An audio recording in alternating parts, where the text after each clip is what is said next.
Mutual fund course lesson 2 start பண்ணுறதுக்கு பிஃபோராக உங்களுடைய நோக்கம் வந்து என்ன, ரெண்டாவது எத்தனை வருஷம் எவ்வளோ டைம் வந்து உங்களுக்கு வந்து இன்வெஸ்ட் பண்ணுவீங்க, மூணாவது உங்களுடைய ரிஸ்க்கு எவ்வளோ தூரம் இந்த ரிஸ்க்கை வந்து உங்களால் தாங்க முடியும். மியூச்சுவல் ஃபண்டில் நிறைய டைப்ஸ் இருந்தால் கூட ஓவராலாக 3 கேட்டகரிக்குள்ளே இந்த எல்லா மியூச்சுவல் ஃபண்டும் வரும். ஃபஸ்ட்டு டெப்ட் மியூச்சுவல் ஃபண்டு, இன்னொன்று வந்து hybrid mutual fund and equity mutual fund.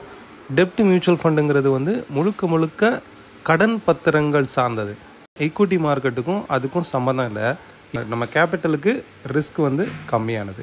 அதே நேரம் ரிட்டனும் ஃபிக்ஸட் டெபாசிட்டை விட அதிகமாக இருக்கும். இப்போ சப்போஸ் யாராவது ஷார்ட் டேர்மில் வித்தின் 3 இயர்ஸில் இருந்ததுன்னா இந்த டெப்ட் மியூச்சுவல் ஃபண்டை செலக்ட் பண்ணலாம். Second, hybrid mutual fund. Hybrid mutual ஃபண்டுங்கிறது ஒரு பார்ட் வந்து டெப்ட்லேயும் இருக்கும், ஒரு பார்ட் வந்து ஈக்விட்டிலையும் இருக்கும். இதனுடைய ரேஷியோஸை பொறுத்து டைப்ஸ் ஆஃப் ஹைப்ரிட் மியூச்சுவல் ஃபண்டுன்னு இருக்குது. தேர்டு வந்து ஈக்விட்டி மியூச்சுவல் ஃபண்ட். முழுக்க நம்மளுடைய பணம் வந்து ஸ்டாக்ஸுக்கு வந்து டைரெக்டாக இன்வெஸ்ட் பண்ணுவாங்க.